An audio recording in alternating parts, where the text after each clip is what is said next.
हाय दोस्तों, अस्सलाम वालेकुम। कैसे आप लोग? मेरा नाम नबील है। ये आज हमारा संडे Q&A है जिसमें आपके पूछे हुए क्वेश्चंस के आंसर में देने की कोशिश करता हूं। जिस किसी का क्वेश्चन छूट जाता है उससे मैं दिल से माफी मांगता हूं, मैं उसके बारे में ज्यादा कुछ कर नहीं सकता। टाइम लिमिटेड होता है, क्वेश्चंस बहुत सारे होते हैं, तो यहाँ पे हम लेते हैं इंपॉर्टेंट क्वेश्चंस फटाफट। पहला क्वेश्चन पूछा है महनाज खुर्शीद ने। ये बोलते हैं इस बार क्या S22 जो सीरीज आने वाली है उसको परचेज करके आप कंपेयर करोगे क्या? आईफोन के सेल होने का या ज्यादा सेल्स होने का बड़ा रीजन है आपके चैनल की वजह से आईफोन का सेल इंक्रीज हुआ है। पहले ऐसा कोई चैनल नहीं था इंडिया में, तो आईफोन की अच्छाई को कोई बताता नहीं था और सब लोग बुराई कहते थे आईफोन को और महंगा है। लेकिन अब पता चला कि महंगा नहीं, वो चीज़ ऐसी देता है कि सस्ता भी जो है लगता है, इतना पैसा देना भी। तो यहाँ पे आप जो बोल रहे हो इस बात में सच्चाई है। देखो, ऐसे कोई तारीफ करता तो जनरली ऐसे ही बोलते लोग कि नहीं नहीं भाई, इसमें इतनी सच्चाई नहीं है। लेकिन इस बात में सच्चाई है कि हमारे चैनल की वजह से एप्पल के सेल्स इंडिया में बहुत ज़्यादा बूस्ट हुए। लेकिन उनके सेल्स बूस्ट करने की नीयत से मैंने चैनल नहीं बनाया था। मैंने चैनल जो बनाया था, मुझे जो चीज़ पसंद है वो चीज़ आप लोगों तक पहुंचाने के लिए बनाया था। और दूसरा रीज़न ये था कि यहाँ पे इंडियन जितने भी यूट्यूब चैनल्स हैं वो पहले ऐसा करते थे कि क्योंकि पब्लिक को उसके बारे में पता ही नहीं था, तो वहाँ पे बुराई करके एप्पल के प्रोडक्ट्स की, क्योंकि लोगों के रीच के बाहर थे वो प्रोडक्ट्स, इतनी बुराई फैला के रखे थे, इतना फियर फैला के रखे थे, कोई लेता नहीं था। और ये वीडियोस को जो है इनके व्यूज़ वगैरह भी अच्छे आ जाते थे, क्योंकि लोगों को भी एक जस्टिफिकेशन मिल जाता है कि हाँ, हम इतना पैसा नहीं डाल रहे, हम ना पैसा बचा रहे तो बहुत अच्छा काम करें, क्योंकि आईफोन या मैकबुक वगैरह जो है बहुत बुरी चीज़ है। तो ये चीज़ जो है, ये मिसकंसेप्शन दूर हो गया लोगों का। और इनफैक्ट यहाँ पे सबसे अच्छी चीज़ ये भी होगी, सेल्स वगैरह एप्पल के तो छोड़ ही दो, ये जो यूट्यूब चैनल है ये भी सुधर गए। तो जो आईफोन की बुराई किया करते थे वो खुद अब जो है अच्छाई करने लगे। आप लोग खुद ही देख सकते हैं, काफ़ी सारे टेक चैनल्स हैं जो पहले सिर्फ और सिर्फ बुराई पे थे, आईफोन की अभी उतनी कर नहीं पाते, क्योंकि हमारा चैनल भी जो है मौजूद है। रही बात S22 सीरीज़ की, तो देखेंगे आने के बाद अगर अच्छा लगा तो उसको लेके भी रिव्यू कर सकते हैं। वैसे मैंने फोल्ड और जो फ्लिप वाला फ़ोन है उसको कंप्लीटली स्किप कर दिया, क्योंकि मुझे इतना कोई खास पसंद नहीं आया। दूसरा क्वेश्चन है दोस्तों यहाँ पे ऋषभ शाह शायद इनका नाम है, स्पेलिंग थोड़ी अलग है तो मैं ठीक से पढ़ नहीं पाया। इनका क्वेश्चन है कि ये सैमसंग का S10 यूज़ करते थे और 8 से 9 घंटा डेली यूज़ करते थे, अभी वो आईफोन 13 पे शिफ्ट है, पहला आईफोन है उनका, तो इसको भी क्या इतने दिन वो यूज़ कर सकते हैं? क्योंकि 2.5 साल उन्होंने सैमसंग चलाया, तो ये भी 2.5 साल तक चलेगा कि नहीं चलेगा? मेरे भाई, आपने फ़ोन लिया किस लिए? इस्तेमाल करने के लिए लिया है। तो आप सोचेंगे मैंने आईफोन ले लिया, कोई बहुत ही बड़ी प्रेस्टिजियस चीज़ ले ली तो मैं इसको यूज़ नहीं करूँगा। ऐसा नहीं, आपका फ़ोन है, वो आपके काम की चीज़ है। 8 घंटा, 9 घंटा, 12 घंटा, 24 घंटा उसको आप इस्तेमाल करो, कोई फर्क नहीं पड़ता। आपके काम में अगर वो कोई बेनिफिशियल है तो जरूर इस्तेमाल करो। पूरा टाइम रील्स और शॉर्ट वीडियो देखेंगे तो आपके लिए शायद बेनिफिशियल नहीं रहेगा, तो बिल्कुल यूज कर सकते हैं और जो है आप उसका पूरा फायदा उठा सकते हैं। आगे पूछते हैं कि iCloud से रिलेटेड भी सवाल है कि 5 GB का फ्री स्टोरेज मिलता है, मुझे फोटोज वगैरह बैकअप करके रखना है, तो क्या करूं? मैं 75 रुपीज़ वाला iCloud बैकअप वाला प्लान ले लूं या नहीं लूं? क्योंकि मैकबुक पे ट्रांसफर करना, ये करना मैं नहीं करना चाहता।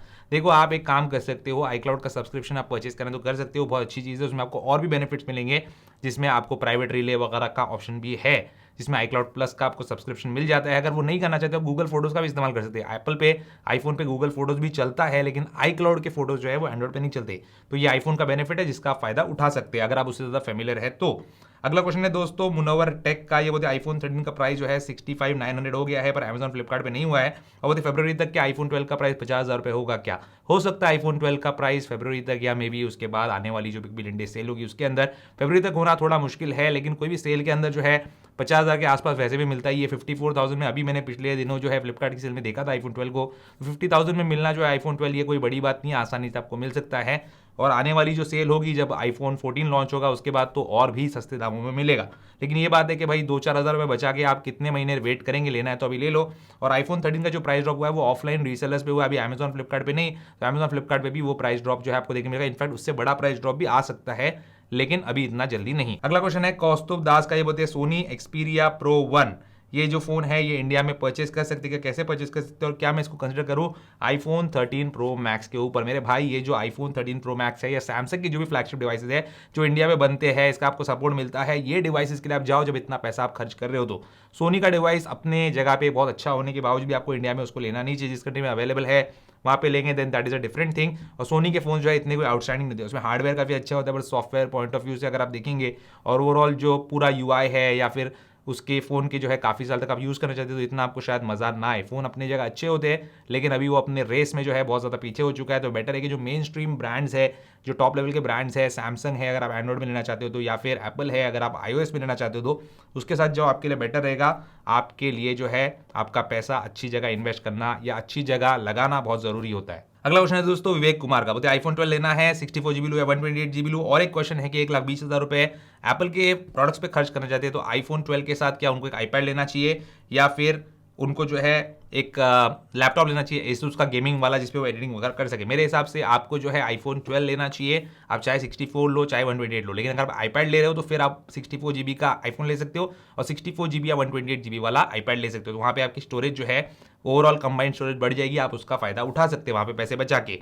रही बात लैपटॉप और आईपैड में से कौन सा लेना चाहिए, तो आपको आईपैड लेना चाहिए, क्योंकि उसमें आप वीडियो एडिटिंग काफ़ी अच्छे तरीके से कर सकते हो। उसकी जो वीडियो एडिटिंग है, उसकी जो वीडियो रेंडरिंग है, वो स्पीड आपके Asus का जो गेमिंग लैपटॉप है 60,000 रुपये वाला, उससे बेटर रहेगी और आपको ओवरऑल मजा भी ज़्यादा आएगा उसके अंदर। और ट्रांसफर भी जो है दोनों प्रोडक्ट्स के बीच में एयर ड्रॉप के जरिए से काफ़ी इजीली आप कर सकते हो। फिर बहुत सारे जो एप्पल इकोसिस्टम के फीचर्स है आईफोन और आईपैड के बीच में, उसका भी आप फायदा उठा सकते। बार यूज़ करेंगे तो आपको पता चलेगा कि यहाँ से कॉपी किया, यहाँ पेस्ट किया, बहुत सारी चीज़ें हैं जो कि विंडोज लैपटॉप के पॉसिबल नहीं है।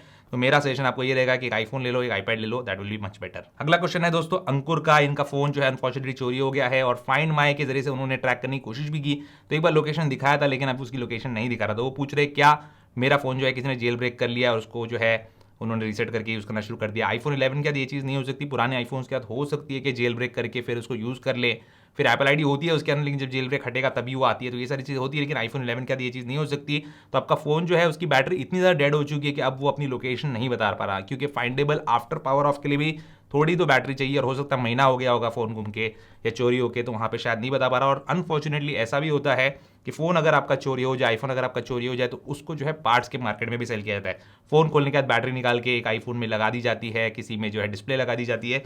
तो इस केस में आपका फ़ोन जो है आप ट्रैक नहीं कर पाएंगे। तो मेरे हिसाब से आपको अपने फ़ोन को अब भूल ही जाना चाहिए। अगला क्वेश्चन है दोस्तों सिद्धार्थ छाबरा का। ये बोलते हैं HDFC सिक्योरिटीज ट्रेडिंग एप्लीकेशन क्या आप यूज़ करते हो? अगर करते हो तो कौन सा एप्लीकेशन बेटर है ट्रेडिंग के लिए, HDFC या जीरोधा?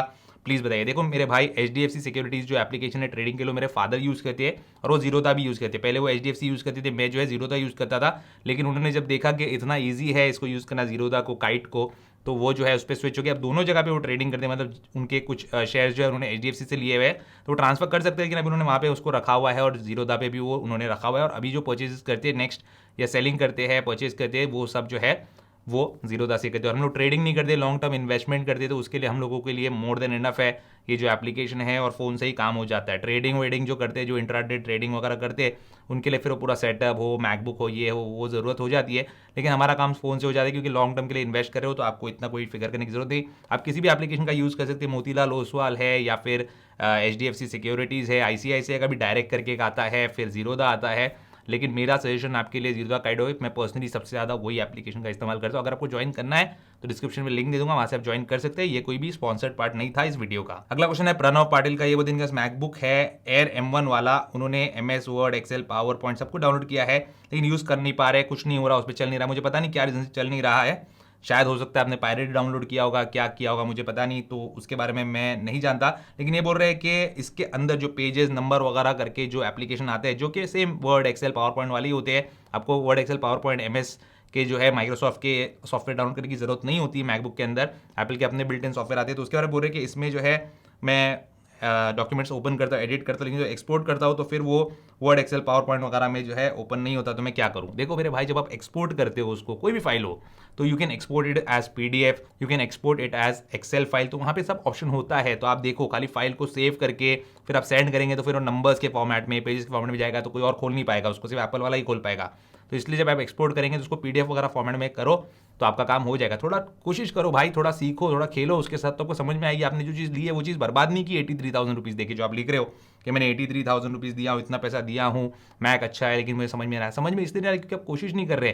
ट्रायल एंड एरर करेंगे तभी तो आपको कोई चीज़ समझ में आएगी। आप इतने साल से विंडोज़ यूज़ कर रहे हो, अचानक आपने मैक पे आ गए, तो जैसे एक बच्चा पैदा होता है, बच्चा पैदा होते ही बात करना नहीं शुरू कर देता, चलना नहीं शुरू करता, वो पहले रेंगता है, फिर उसका तोतला आता है, फिर ठीक से बात करता है। वैसे ही आप भी जो है अपने मैक को इस्तेमाल करो, अच्छे से सीखो। जो भी प्रॉब्लम आ रही है गूगल पे सर्च करो भाई, इसको कैसे हम कन्वर्ट करें एक्सेल में या PDF में। एक क्लिक है बस, कुछ करना नहीं है आपको, कोई चीज़ कन्वर्टर नहीं डाउनलोड करना है, कुछ नहीं करना है। वहाँ से सेव में जाके आपको जो है एक्सपोर्ट एज PDF करना है, एक्सेल करना है, जो भी आप करेंगे आपको सारे फॉर्मेट्स वहाँ पे मिल जाएंगे। इनफैक्ट आपको कोई भी चीज़ परचेस करने की जरूरत नहीं, एक बार आपने मैक लिया है तो। अगला क्वेश्चन दोस्तों, ये क्वेश्चन जो है मेरे जो डुअल सिम वाला, ये जो 13 Pro Max है मेरा, प्लीज़ ये मत पूछना केस कौन सा। केस जितने भी मैं बताता हूँ आपको, जो मैं आईफोन पे यूज़ करता हूँ, ये मैं रिव्यू करता हूँ, उसके बाद मुझे अच्छा लगेगा तो आप लोगों के लिए उस पर डेडिकेटेड वीडियो बनाऊंगा। तो अभी फिलहाल बहुत सारे केसेस आए कंपनी के, अच्छे तो लग रहे हैं मुझे, तो मैं इसको यूज़ कर रहा हूँ, एक यूज़ करके देखूंगा, उसके बाद ही आपको जो है उसके बारे में कंप्लीट इन्फॉर्मेशन दूंगा। तो केस कैसा दिख रहा है वो देख लो।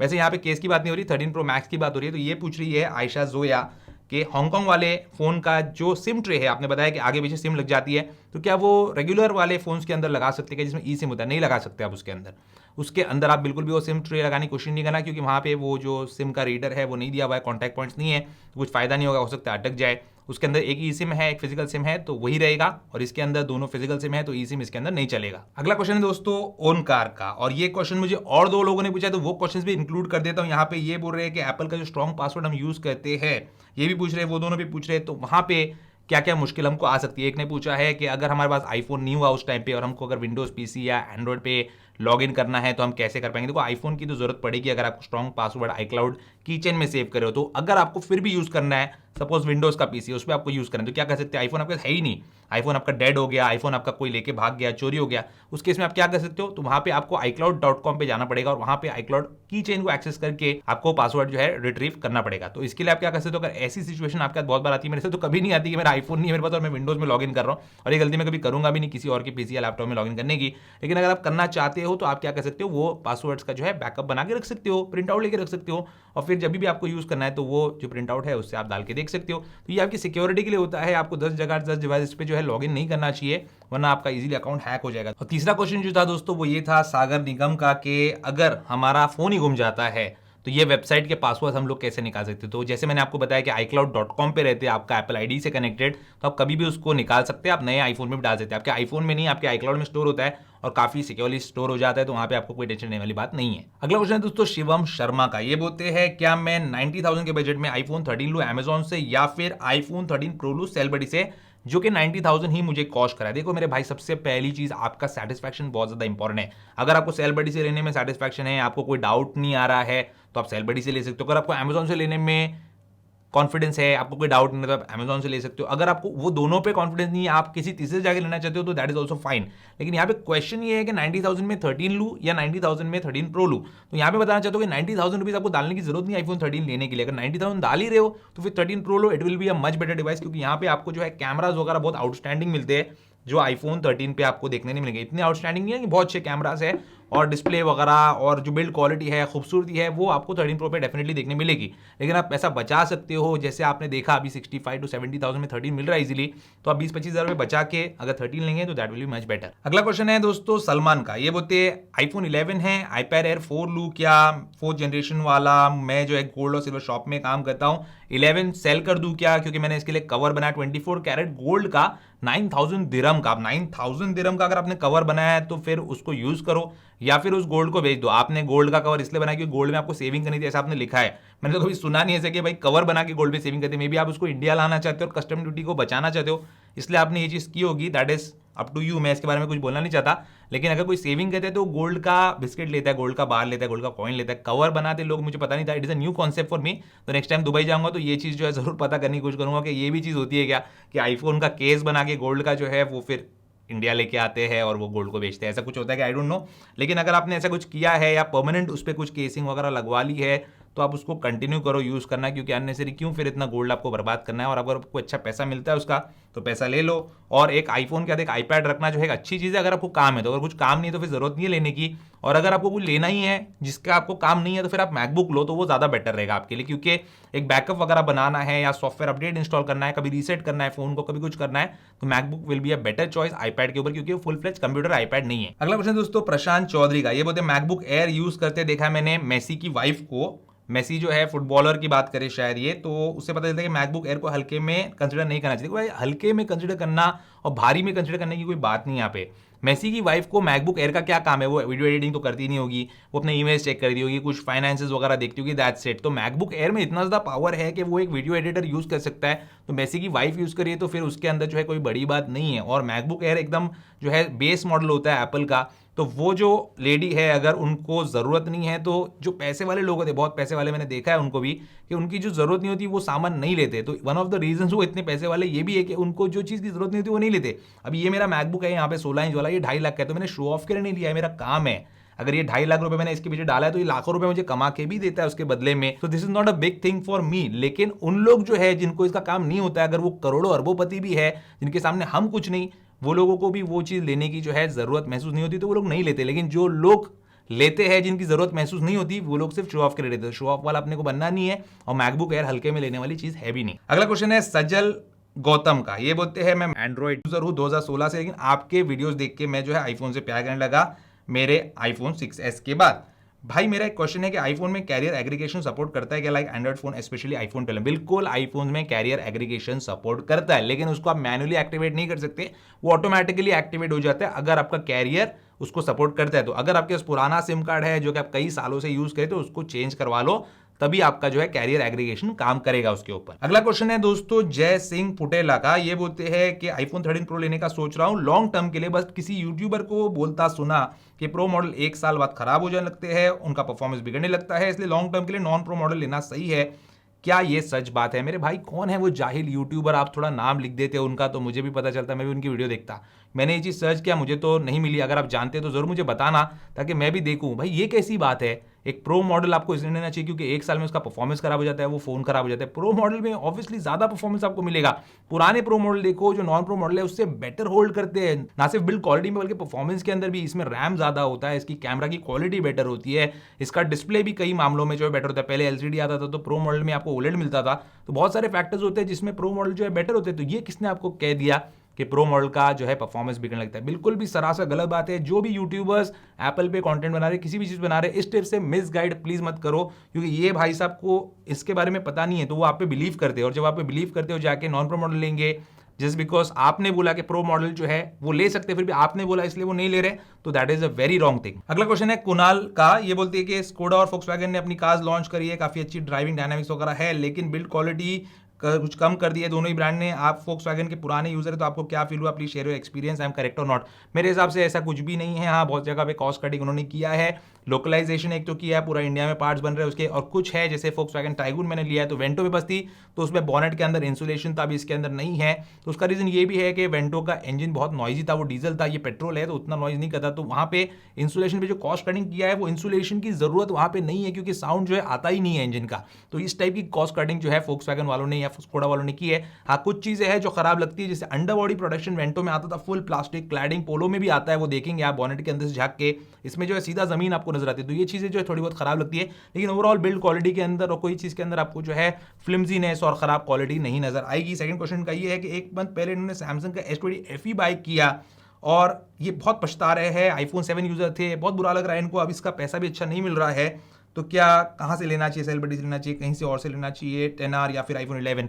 देखो, आपने भी सैमसंग S20 FE लिया है, पहले आप आईफोन 7 यूजर थे, आप कहीं से भी लो, but buy an iPhone with OLED panel. अभी S20 FE आपने ले लिया, ओलेड की आपको आदत पड़ गई, तो आपको उससे थोड़ा बेटर डिस्प्ले वाला फोन लेना चाहिए, तो जो कि आईफोन 12 है। मेरे हिसाब से आईफोन 12 के लिए आपको जाना चाहिए, आप नया ले लो, दैट विल बी बेटर। और S20 अभी जो भी नुकसान हो रहा है आपको उसमें आप निकाल दो, क्योंकि कोई भी चीज़ अगर वो नुकसान में भी है लेकिन हमको उसको देखकर पछतावा हो रहा है, एक्सपीरियंस खराब हो रहा है, होने वाला है। मैं आपको बोलता हूँ आईफोन यूजर्स को जिन्होंने आईफोन 7 लिया था, 6s लिया था, बच्चों के बातों में आके, दोस्तों के बातों में आके चले जाते हैं एंड्रॉइड लेने के लिए और उसके बाद पछताते, तो ये काम आप लोग मत करो, आप लोग पछताएंगे ही पछताएंगे। अगला क्वेश्चन है दोस्तों आयुष कुमार का। बोलते क्या एयरपॉड सेकंड जनरेशन 2022 में लेना वर्थ है क्या, और हम एयरपॉड्स के केस को 20 वॉट के चार्जर से चार्ज कर सकते हैं या नहीं कर सकते? देखो, वर्थ है या नहीं बताता हूं मैं आपको। यहाँ पे जो है मेरे एयरपॉड सेकंड जनरेशन, और ये ब्रांड न्यू है, देख सकते हैं आप, यहाँ पे जो है प्लास्टिक की पैकेजिंग में अभी मैंने मंगवाया है, कि पुराने एयरपॉड जो है उसका थोड़ा मुझे इशू आ रहा था, मेरे एयरपॉड सेकंड जनरेशन वाले में उसके माइक्रोफोन जो है खराब हो गए थे, पानी चला गया था उसमें। तो यहाँ पे ये एयरपॉड्स 3 भी है जो मैं यूज़ करता हूँ। एयरपॉड्स 2 मुझे बहुत पसंद है, एयरपॉड्स प्रो मुझे बिल्कुल पसंद नहीं है, तो एयरपॉड्स प्रो बहुत ही कम यूज़ करता हूँ मजबूरी के अंदर। एयरपॉड्स 3 और एयरपॉड्स 2, कभी कार में एक चीज़ रख लिया, कभी ऑफिस में एक चीज़ लिया, घर में एक चीज़ रखी, तो 3 जगह पे 3 एयरपॉड्स रख देता हूँ, ताकि मुझे जो है उसमें कंफर्ट भी मिले और कन्वीनियंस भी मिले, लेके कैरी नहीं करना पड़े, मतलब वो चीज़ वहीं पे रहेगी। और जब मैं ज़्यादा देर पहनना चाहता हूँ, जैसे कि मैं कार में हूँ या फिर मैं घर में हूँ, तो उस टाइम पे मैं जो एयरपॉड्स 2 है और एयरपॉड्स 3 है वो यूज़ करते हैं। तो बिल्कुल भी लेना वर्थ है, और इतने कम प्राइस में मिल रहा है 8-9 हज़ार रुपए में, तो लेना क्यों नहीं चाहिए। अगला क्वेश्चन है दोस्तों रोहन कोठारी का। पहले तो विश करें कि एडवांस कांग्रेचुलेशन 10 लाख सब्सक्राइबर्स के लिए यूट्यूब चैनल के लिए, तो cheers for this, may God bless with more and more success. Thank you so much भाई। मेरे साथ साथ अपने आप को भी कांग्रेचुलेट करो, क्योंकि आप लोग जुड़े इस चैनल के साथ, तभी जाके हमारे अब 10 लाख सब्सक्राइबर्स इंशाल्लाह कुछ टाइम में जो है वो होने वाले हैं, और बहुत जल्दी होंगे, तो हम उसकी खुशी भी जो है साथ में मनाएंगे। तो ये आप लोगों को है कांग्रेचुलेशन, आप लोग को भी जो है may God bless you all. और ये पूछता है कि क्वेश्चन कि आईफोन कौन से कंट्री का मॉडल जो है बाय करना चाहिए, इंडिया, जापान, चाइना वगैरह करना चाहिए, सिंगल सिम वाला करना चाहिए, डुअल सिम वाला करना चाहिए, कौन सा ज़्यादा प्रेफरेबल है? मैंने देखा कि आपने आईफोन 13 प्रो सिल्वर लिया है और दोनों 13 प्रो मैक्स भी सिल्वर लिया है, तो इसमें जो है खतरनाक वाले स्क्रैचेस आते हैं। इसको कैसे बचाते हो? देखो, आपका क्वेश्चन जो पहला है उसका आंसर देता हूँ। डुअल सिम वाला भी ले सकते हो, सिंगल सिम वाला भी ले सकते हो। अगर आपको सिम स्वैपिंग करना है बार बार तो आप डुअल सिम ले सकते हो, अगर नहीं करना है तो फिर आप सिंगल सिम और ई सिम वाला ले सकते हो। ई सिम जो है आपका परमानेंट नंबर हो सकता है, और जो दूसरा सिम है आप रख सकते हो। कभी आप फॉरेन कंट्री गए, कभी तो आपने सिम स्वैप कर लिया, तो वो चीज़ आप कर सकते हो। लेकिन डुअल सिम ज़्यादा कन्वीनियंट है ऑब्वियसली, क्योंकि कभी भी आप सिम चेंज करना तो कर सकते हैं। रही बात स्क्रैचेस की, तो यहाँ पे सिल्वर कलर मैंने 13 प्रो में इसलिए लिया था क्योंकि 13 प्रो मैक्स मेरा ब्लू था, और 13 प्रो मैक्स सिल्वर इसलिए लिया क्योंकि वो टाइम पे वो चीज़ अवेलेबल थी और मुझे बहुत दिन हो गया था 13 प्रो मैक्स से दूर नहीं रहा जा रहा था। तो यहाँ पे मैं थोड़ा साफ कर देता हूँ इसके केस को, और मैं दिन में 10 बार जो है केस बदलता हूँ, 10 बार केस में से फोन को निकालता हूँ। तो ये राइनो शील्ड वाला केस है, काफ़ी हार्ड रहता है अगर आप लोगों ने लिया होगा तो इस पर स्क्रैचेस जो है आना ही चाहिए। लेकिन मैं आपको सरप्राइजिंग चीज़ बताता हूँ, एक चीज़ मैं अभी थोड़ा इसको और क्लीन कर देता हूँ घस घस के अपने टी शर्ट के साथ। इस पर एक भी स्क्रैच जो है इसके फ्रेम पे नहीं आया। आप यहाँ पे देख सकते हैं, अगर कुछ दिखेगा भी तो मेरे सिर्फ फिंगरप्रिंट मार्क्स दिखेंगे। तो ये चीज़ जो है iPhone 10 series, iPhone 10s series, iPhone 11 के प्रो सीरीज में जो है आपको देखने मिलती थी कि स्क्रैचेस वगैरह जो है इन फोन्स पे जो है आ जाते थे। लेकिन अभी के फोन्स जो है इसकी बिल्ड क्वालिटी में एप्पल ने कुछ सुधार किया है, जिसकी वजह से इसकी जो फिनिश है ये इजीली स्क्रैच नहीं होती। तो मेरे आईफोन 13 प्रो पे तो अभी तक कोई स्क्रैच नहीं आया सिल्वर होने के बावजूद। अगला क्वेश्चन है सोहेल का। इन्होंने एक आईपैड प्रो लिया है, कैमरा क्वालिटी खुश नहीं है। एप्पल स्टोर गए तो उन्होंने बोला कि कैमरा की जो क्वालिटी आईपैड की अच्छी नहीं होती। तो क्या सच बात है? बिल्कुल भी ये सच बात है। आईपैड की कैमरा क्वालिटी जो है अच्छी इतनी नहीं होती, क्योंकि आईपैड से आप वीडियो रिकॉर्डिंग और फोटोग्राफी के लिए आईपैड्स नहीं होते। आईपैड होते हैं फेस टाइम कॉल्स के लिए, आईपैड होते हैं जूम कॉल्स के लिए, आईपैड होते हैं पीडीएफ स्कैन करने के लिए। इसके अलावा आप ज़्यादा कुछ आईपैड के कैमरा से नहीं करना है, क्योंकि उसकी क्वालिटी जो है आईफोन की क्वालिटी जितनी अच्छी नहीं होती। रही बात इनके दूसरे क्वेश्चन की, तो एप्पल वॉच 7 लेना चाहता हूँ, सेलुलर मॉडल लूँ कि जीपीएस मॉडल लूँ? लेना है तो सेलुलर लो, बेस्ट है। फोन कहीं छूट भी जाता है, हाथ में घड़ी है, उस पर कॉल आएगा भी, कॉल लगेगा भी, चाहे आप दुनिया में किसी भी कंट्री में चले जाओ अपने फोन को छोड़ के। अगला क्वेश्चन है दोस्तों फेनिल मोदी का। इनके एक फ्रेंड ने जो आईफोन 11 लिया, फिर उसकी बैटरी ड्रॉप होने लगी, फिर उन्होंने बेच दिया और कुछ रेडमी का फोन लिया। मेरे भाई ये जो चीज़ है इनको आप रोक नहीं सकते। ये बोल रहे कि आप बताओ लोगों को ऐसा ना करे, ऐसा करे, ऐसा ना करे। देखो, जो भी है लोग जो करते हैं उनकी अपनी मर्जी होती है, हम उनको रोक नहीं सकते। मैं कितना भी बोलूँ, जिसको जो लेना है वो लेगा ही, जिसको एंड्रॉइड लेना है वो एंड्रॉइड ही लेगा, जिसको आईफोन लेना है आईफोन ही लेगा। मेरे बोलने से कोई आईफोन वाला एंड्रॉइड पे नहीं जाएगा, एंड्रॉइड वाला आईफोन पे नहीं आएगा। उसको समझ में आएगा तब वो चीज़ वो करेगा, और सबकी अपनी मर्जी होती है। रही बात बैटरी हेल्थ ड्रॉप होने की, बहुत लोगों ने क्वेश्चन पूछा, भाई बैटरी हेल्थ ड्रॉप हो गई क्या करो? अरे भाई कुछ नहीं कर सकते आप बैटरी हेल्थ ड्रॉप होने के बाद। जब बैटरी हेल्थ ड्रॉप हो जाती है तो बैटरी हेल्थ ड्रॉप हो जाती है, उसको आपको देखना ही नहीं है। आपका आईफोन चल रहा है ना, काम कर रहा है आपके लिए, बैटरी बैकअप दे रहा है, तो आप इसको यूज करो। जब बैटरी बैकअप सही नहीं दे रहा, बहुत ही ज़्यादा ड्रॉप हो रही है, फोन वारंटी के अंदर जाओ, एप्पल स्टोर में उनको बोलो भाई फोन सही नहीं चल रहा, मेरी बैटरी हेल्थ जो है वो आप चेक करो, जो करना है करो, मुझे बैटरी नहीं डाल के दो, फ्री ऑफ कॉस्ट वारंटी में। जब आप बोलना सीखेंगे सही से तो आपको बैटरी भी फ्री ऑफ कॉस्ट डल के मिल जाएगी फोन के अंदर। अगला क्वेश्चन है मीर शाह का। ये बोलते हैं भाई आप अगर स्टूडेंट होते तो आप क्या प्रेफर करते, आईफोन या एंड्रॉइड? भाई आज के टाइम में अगर मैं कॉलेज में होता तब भी मैं आईफोन ही प्रेफर करता, क्योंकि इसकी बात अलग है। और मैंने बहुत सारे कॉलेज स्टूडेंट्स को देखा है, मेरे भाई रूरल एरियाज का तो पता नहीं, जो सिटी के कॉलेजेस है वहाँ के स्टूडेंट को देखा है मैंने कि आईफोन यूज़ करते। मुझे कितने लोग मिले भी है। अगर न्यू बॉम्बे की बात करूँ, मैं नवी मुंबई की बात करूँ, तो वहाँ पे SIS कॉलेज के बाहर मैं एक बार जो है अपनी कार से उतर के वहाँ पे बर्गर किंग है, वहाँ से मैं बर्गर ले रहा था, तो वहाँ पे भी मुझे उस कॉलेज का स्टूडेंट मिला। भाई बोलता है मैं आपका वीडियोस देखता हूँ, मैंने आपका वीडियो देख के आईफोन 12 लिया है। तो कॉलेज के स्टूडेंट्स भी लेते हैं। आजकल स्टूडेंट्स का बजट जो है बढ़ चुका है। हम लोग जब कॉलेज में थे तो उतना बजट नहीं होता था स्टूडेंट्स का, तो 20,000 15,000 के फ़ोन भी जो है बहुत बड़ी बात हो जाती थी। लेकिन अभी जो स्टूडेंट्स का बजट भी बढ़ चुका है, माँ बाप भी खर्च कर रहे हैं, तो स्पेंडिंग पावर बढ़ रहा है, मे बी डिस्पोजेबल इनकम बढ़ रही है, तो आजकल आईफोन लेते हैं। तो आज मैं अगर कॉलेज में होता, स्टूडेंट होता, पैसे का कोई प्रॉब्लम नहीं होता तो आईफोन लेता। लेकिन पैसे का प्रॉब्लम होता तो उस पैसे में जो चीज़ आती वो ले लेता, अपने माँ बाप पे जो है अननेसरी लोड नहीं डालता। वैसे भी मेरे फादर से या मदर से मैंने कभी जिंदगी में कोई फोन लिया नहीं है। अगला क्वेश्चन है दोस्तों जॉन सिंह का। बोलते हैं रिसेंटली क्रेटा परचेस किया और डीजल वाली 7 से 8 महीना हो गया है, लेकिन शॉक एब्जॉर्बर AC ने काम निकाला है। आपका क्या ख्याल है? इस कार में इतना पसंद नहीं आई मुझे, इसका सब्सटीट्यूट आप कौन सी कार बता सकते हो? मेरे भाई ये क्रेटा सेल्टोस, ये गाड़ी का मैंने टेस्ट ड्राइव भी नहीं लिया। मैं कोई बड़ी बात नहीं कर रहा हूँ यहाँ पे, जो लोग लेते हैं बहुत अच्छी गाड़ी है, सक्सेसफुल गाड़ी है, डेफिनेटली उसके सेल्स बहुत ज़्यादा है। लेकिन मुझे पता था मुझे क्या चाहिए कार से। अगर मैं लूँ तो मुझे सेटिस्फैक्शन चाहिए, मुझे बिल्ड क्वालिटी चाहिए, अच्छी राइड हैंडलिंग चाहिए। बहुत ज़्यादा डिसअपॉइंटेड हूँ मैं फोक्सवैगन से कि उन्होंने डीजल इंजन नहीं निकाला, मुझे पेट्रोल का जाना पड़ा। लेकिन फिर भी डीजल में जो बचत होती, जो ज़्यादा फ्यूल एफिशिएंसी मिलती, उसके सामने एनी टाइम मैं ये चीज़ें प्रेफर करूँगा, क्योंकि अब उतनी ज़्यादा ट्रैवलिंग भी नहीं करता हूँ और ये कार जो है हम लोगों के लिए परफेक्ट थी, तो इसलिए मैंने ये लिया। डीजल क्रेटा, डीजल सेल्टोस या पेट्रोल क्रेटा, पेट्रोल सेल्टोस मैं बिल्कुल भी आपको रेकमेंड नहीं करूंगा। अगर आप एंथुजियास्ट हो या क्वालिटी आपके लिए मैटर करती है तो आप जो है ये थोड़े यूरोपियन ब्रांड की तरफ जाओ। बहुत ज़्यादा मिथ से क्या बहुत ज़्यादा उसका मेंटेनेंस होता है, ऐसा कुछ नहीं है। 15,000 किलोमीटर में एक बार सर्विस होती है फोक्सवैगन की गाड़ियों की, जबकि ह्युंडई वगैरह गाड़ी की जितना मैं जानता हूँ 10,000 किलोमीटर पे होती है, तो एक ही बात हो जाती है, खर्चा ऑलमोस्ट नहीं हो जाते। हाँ, स्पेयर पार्ट्स थोड़े महंगे होते हैं इनके, लेकिन फिर भी इतने महंगे नहीं होते कि आप 17 लाख की गाड़ी अगर ले सकते हो या 20 लाख की गाड़ी ले सकते हो तो वो स्पेयर पार्ट और वो सर्विस भी आप अफोर्ड कर सकते हो। तो एक बार वो चीज ट्राई करना, शायद आपको मजा आए, तब जाके आप डिसीजन लेना अपना। हमारे संडे क्यों का आखिरी क्वेश्चन है, परवेज का बहुत बड़ी बेवकूफी है एंड्रॉइड और iOS को कंपेयर करना। क्यों मेरे भाई, जहां पे एंड्रॉइड की बुराई हो रही है वहां पे आपको जो है ये चीज बेवकूफी लगती है, जहां पे iOS की बुराई हो रही है, आईफोन की बुराई हो रही है तो बड़े तालियां आप लोग बजाते हो। भाई क्या यूट्यूबर ने बात कर दिया हमारे फेवरेट वाले, आईफोन को नीचा दिखा दिया, ऐसा बोल दिया, घंटा आईफोन बोल दिया, ये आईफोन बोल दिया, वो आईफोन बोल दिया, आधा कटा हुआ सेब बोल दिया।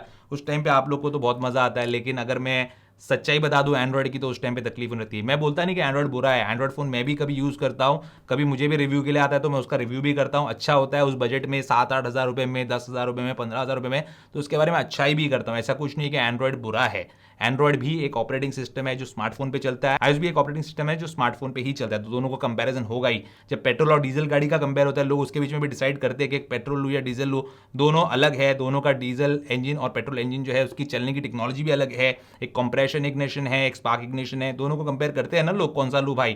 तो ये भी चीज कंपेयर होने वाली है। अब ये जो कड़वा निवाला है आपको लेना ही पड़ेगा और ये चीज आपको सुननी पड़ेगी अगर आप YouTube पे वीडियोस देखते हो तो ये था दोस्तों आज का हमारा संडे क्यों। उम्मीद करता हूं दोस्तों आपको आज का वीडियो पसंद है, आपको पसंद है उसको लाइक एंड शेयर जरूर कीजिए, मेरे चैनल को सब्सक्राइब कीजिए। Good bye.